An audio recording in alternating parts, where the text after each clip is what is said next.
মাৰ সদায় ৰাতিপুৱা এটা কমন ডাইলগ, ৰাতি দেৰিলৈকে মোবাইল চাই থাকিবি আৰু এই ৰাতিপুৱা সময়ত উঠিবলৈ খবৰ নাই। আৰু সেয়ে আজি ৰাতিপুৱা চাহৰ পৰিৱৰ্তে একেবাৰে ভাত ভাজিকে খাবলৈ দিলে। অভ্যাস অনুসৰি ইহঁতক দি ল'লো চাউল। উঠা এনেই দেৰি হয়, তাতে আজি দেওবাৰ আৰু দেৰি হ'ল। কাইলৈৰ পৰা মানে সোমবাৰৰ পৰা আমাৰ কলেজৰ সকলোৰে ফাৰ্ষ্ট চেচনেল এক্সাম আৰম্ভ হৈছে। তাৰ বাবে কিতাপবোৰ উলিয়াইছোঁ। পিছে কিতাপ বুলিবলৈ নাই, মোবাইলতে পঢ়া হয়।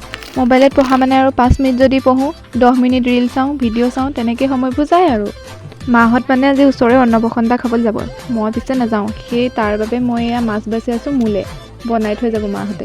মায়ে ওলোৱা সময়ত কৈ থকা দেখি মোক কিতাপখন মেলি ল'লোঁ, যিহেতু পিছৰ সময়কণত আকৌ মোবাইলেই চাই থাকিম। যাব সময়ত দেখুৱালে অকণমান পঢ়ি। মাহঁত যাবলৈ উলিয়াই থৈ স্কুটিখনতে অকণমান বহি ইফাল সিফাল কৰি থাকিলোঁ। তাৰপাছত এয়া পালেহি আমাৰ ভণ্টি, তাই ফটো মাৰিছে বুলি পষ্ট দি আছিলে। মাহঁতে টাটা বাই বাই দি অন্নপ্ৰসন্ন খাবলৈ গুচি গ'ল আৰু মই এয়া ঘৰতে মাহঁতে বাঢ়ি থৈ যোৱা ভাতকেইটা খাই থাকি গ'লোঁ। মই ভাত পানী খোৱাৰ পিছতে মাহঁত পালেহি আৰু প্ৰসাদৰ নিমামি মোলৈ লৈ আহিলে আৰু ভিডিঅ'টো আজি ইমানেই আছিলে। বাই।